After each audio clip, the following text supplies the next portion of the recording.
सहकारिता को आगे बढ़ाएंगे। देश के विकास के अंदर सहकारिता बहुत महत्वपूर्ण योगदान दे सकती है।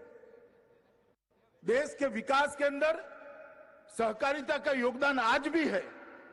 बहुत सारे आयामों के अंदर, आयामों तक हमें पहुंचना बाकी है। हमने इसको नए सिरे से सोचना पड़ेगा, नए सिरे से रेखांकित करना पड़ेगा। हमारे काम का दायरा बढ़ाने पड़ेगा, काम के अंदर शिस्त लानी पड़ेगी, काम के अंदर पारदर्शिता भी लानी पड़ेगी और काम के अंदर सहकारिता की भावना को स्वभाव की तरह, संस्कार की तरह घुल मिलकर सहकारिता के आंदोलन को आगे बढ़ाएं। देश के करोड़ों किसान, वंचित, पिछड़े, दलित, गरीब, उपेक्षित महिलाएं, उनको विकास का मार्ग केवल और केवल सहकारिता के माध्यम से ही प्रशस्त हो सकता है और कोई मार्ग नहीं है। कई लोग सहकारिता की प्रासंगिकता पर सवाल उठाते हैं। उनको लगता है कि सहकारिता आंदोलन इरिलेवेंट हो गया है। मैं बहुत मन से और बहुत मक्कमता के साथ कहना चाहता हूं कि सहकारिता आंदोलन सबसे ज्यादा प्रासंगिक कभी था तो अभी है और बहुत बड़ी मंजिल अभी काटना बाकी है। हर गांव में कोऑपरेटिव के साथ जोड़कर सहकार से समृद्धि, ये मंत्र से हर गांव को समृद्ध बनाना और समृद्ध गांव के संपुट से देश को समृद्ध बनाना, यही सहकारी आंदोलन की भूमिका होती। सहकारिता शब्द सह और कार्य, ये दो शब्दों से बना हुआ है। मिलजुल कर एक लक्ष्य के साथ भातृभाव से एक दिशा में काम करना ही सहकारिता है।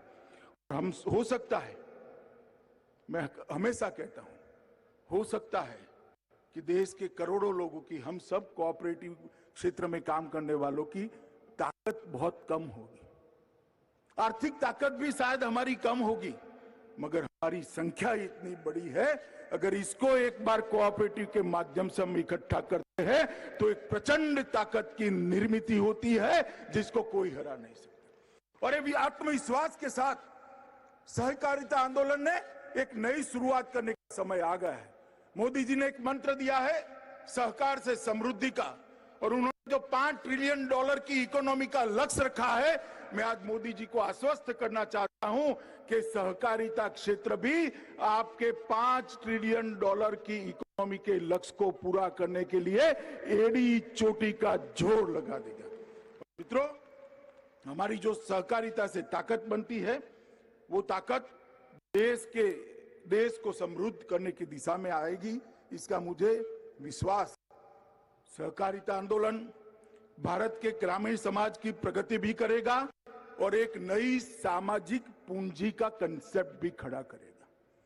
पूंजी के दुनिया भर में कई व्याख्याएं हैं, मगर हम 10,000 साल से जीने वाले लोग हैं, 10,000 साल की संस्कृति का वहन करने वाले लोग हैं। सामाजिक पूंजी का कंसेप्ट, सामाजिक पूंजी का विचार और सामाजिक पूंजी का संस्कार हमारे सहकारिता आंदोलन को बहुत आगे ले जाएगा।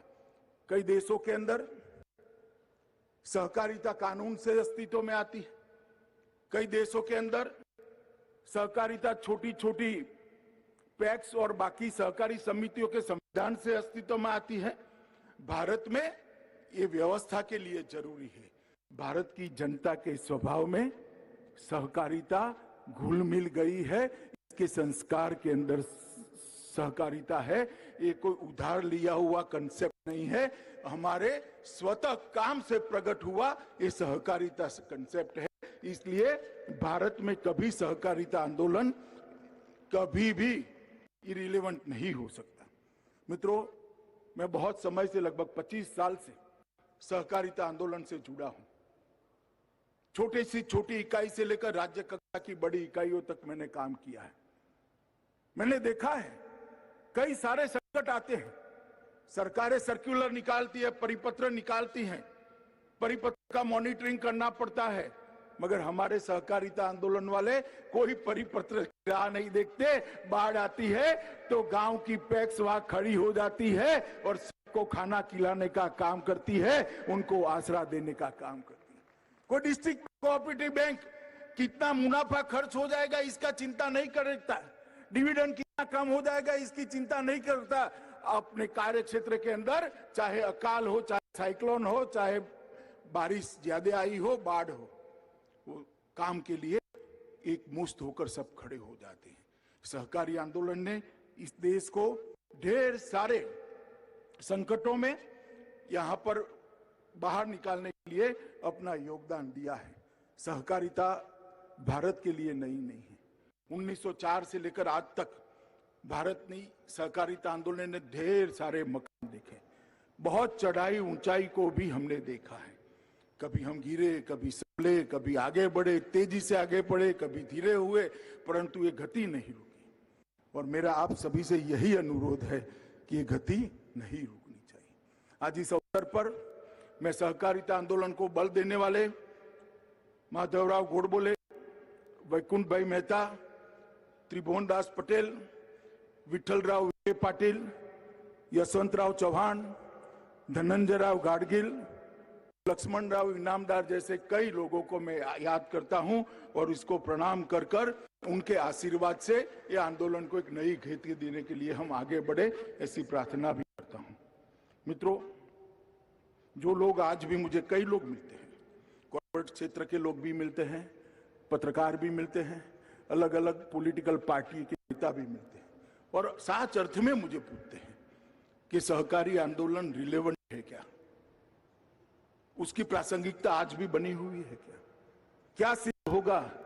मैं आज कुछ सहकारी आंदोलन की गुड प्रैक्टिसेस आपके सामने बताना चाहता हूं। सबसे पहले मैं गुजरात से आता हूं, मैं अमूल की बात करना चाहता हूं।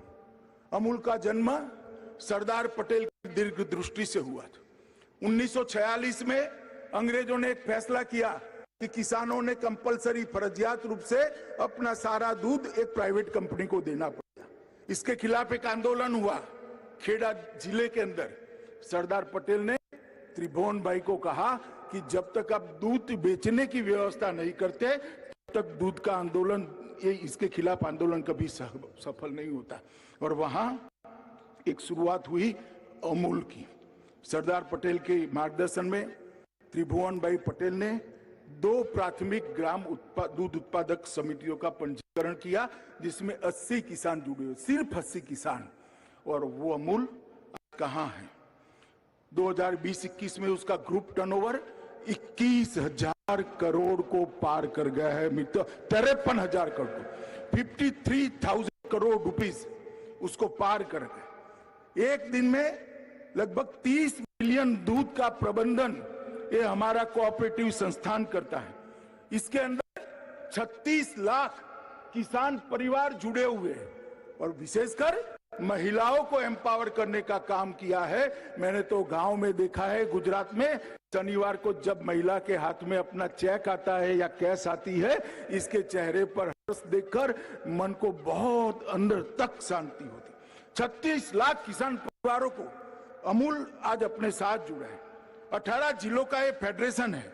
87 से ज्यादा डेयरी के मैन्युफैक्चरिंग प्लांट बनाए हैं और उसकी प्रबंधन क्षमता 39 मिलियन तक की प्रबंधन क्षमता आज बनाई। इंस्टॉल कैपेसिटी 39 मिलियन टन दूध को प्रोसेस करने की है। आप कल्पना कर सकते हैं? बड़े से बड़ी कॉर्पोरेट डेयरी जो नहीं कर सकती, ये हमारे अमूल ने कर कर दिखाया है। और मैं मानता हूं यही उदाहरण लेकर हमने आगे बढ़ना चाहिए।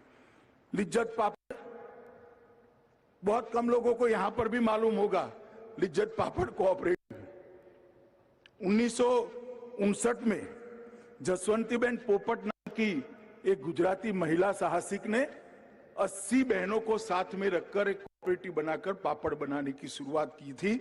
2019 में उनका कारोबार 1600 करोड़ से ज्यादा का कारोबार है और 80 करोड़ निर्यात करती है। 45,000 महिलाएं लिज्जत के कोऑपरेटिव आंदोलन से जुड़ी हैं और ये सक्सेस स्टोरी देश भर की महिलाओं के लिए एक प्रेरणा का स्रोत है। अमूल और लिज्जत